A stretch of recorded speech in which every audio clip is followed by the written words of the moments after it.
Hello, everyone, and welcome to Walking Through the Bible. The book of Job is an interesting book, for it deals with an age-old question of why do people suffer, even the righteous.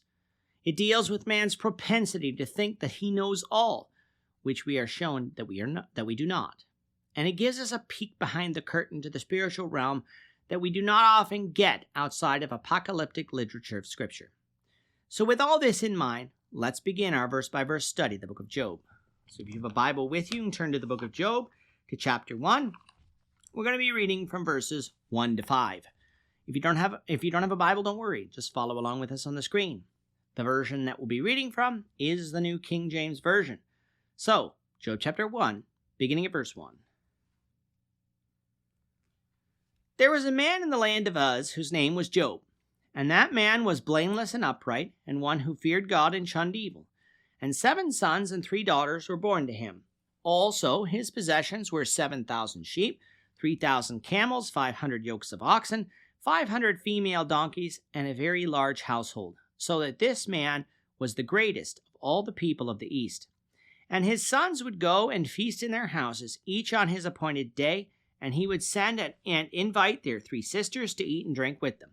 So it was, when the days of feasting had run their course, that Job would send and sanctify them, and he would rise early in the morning and offer burnt offerings according to the number of them all. For Job said, "It may be that my sons have sinned and cursed God in their hearts." Thus Job did regularly. As we said in the introduction, the book of Job not only starts a new section of the Old Testament, leaving the books of history and transitioning into the books of wisdom, but it also is the only book in the Old Testament that doesn't focus on the nation of Israel. It is set in the land of Uz, which is in the northern Arabian desert, although the exact location is unknown. Further complicating matters is that there could have been multiple places that had this name. Think like Bethlehem, both in Galilee and Judea. So someplace Uz is near Edom, close to where Israel would be, and while others place it somewhere in the northern Arabian desert. Up on the screen now is a map that we used in our past studies, and so based on biblical descriptions in other places, as well as the book of Job, it seems likely that Uz would have been located somewhere in the west part of Arabia, closer to where the wilderness of Paran would be labeled, though the exact location is unknown. In Uz, though, we find a man named Job. We know nothing about Job's lineage, so we don't know which family or nation group he belongs to, but he would have been related to one of the various tribal nations that existed around the time of Abraham, depending on if he was contemporary with Abraham or slightly before or after Abraham. Job is described as a blameless and upright man, one who feared God and shunned evil. Now, of course, that might be surprising for the time period, for remember, people of the region had gone off into idolatry. The descendants of Abraham would later receive the land of Canaan because of the sins of the Amorites.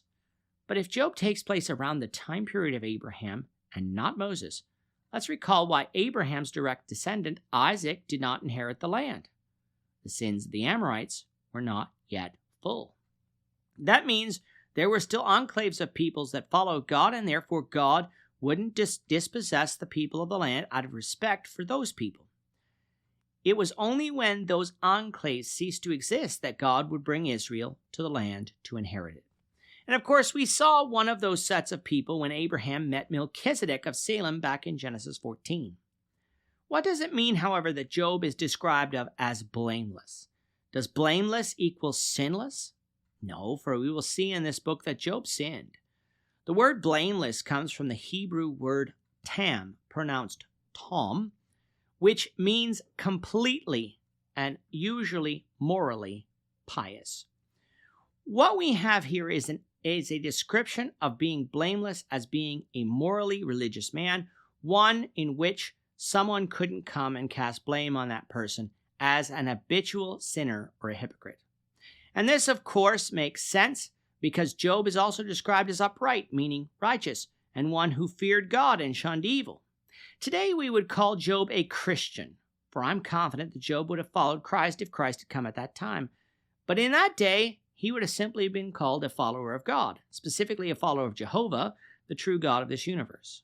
Along with being righteous, we also find that Job was well blessed. He had 10 children, 7 sons and 3 daughters.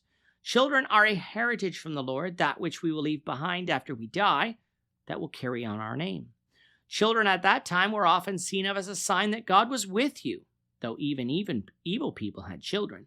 So that Job had this many children would have been seen this way, I'm sure. But along with his children, Job was wealthy in terms of possessions. He had 7,000 sheep, 3,000 camels, 500 yoke of oxen, 500 female donkeys, and a very large household, those hired to care for those animals. He was therefore the greatest of all the people of the East, which means that region. But unlike some rich people who let their wealth go to their head and become arrogant, Job was concerned about his own righteousness and the righteousness of his family.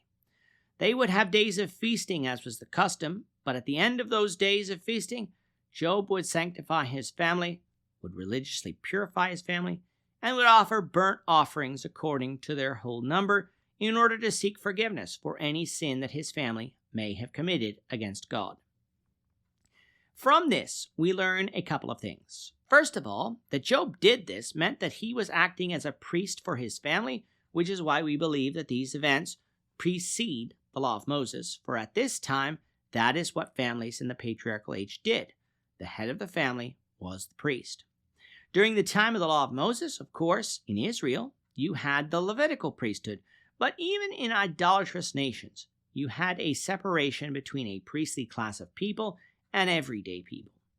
But the second thing we learn is the deep respect that Job had for God and the righteousness of God. Job isn't offering sacrifices for the sins that his family did commit, though he would have done that too. He offered sacrifices for the sins his family may have committed. Righteousness mattered to Job because he knew it mattered to God. Today, as we have said in past lessons, when Christians pray to God for the forgiveness of sins, we ask for specific forgiveness for the sins we know we committed. But we also ask for generic forgiveness for the sins we don't know we've committed. And you know what? God will forgive all those sins if we come to him with a repentant heart. He did in Job's day, and he will for Christians today. But as we're about to see in the next lesson, something is going to change in Job's life, not because of something he did, but because of something that happens in the spiritual realm. Just what that is, we invite you back for the next lesson to find out. With that, our time is up for today. The Lord willing, we hope you'll join us for tomorrow's discussion of Job chapter 1, verses 6 to 12, as we continue our walk through the Bible, one verse at a time. We thank you for watching Walking Through the Bible today. If you have any questions or comments, you can leave them below. But if you like this video, we ask that you consider subscribing to our channel so you won't miss out on other videos in our series, as well as share this video among your friends so that the saving message of Jesus Christ can go out to the whole world.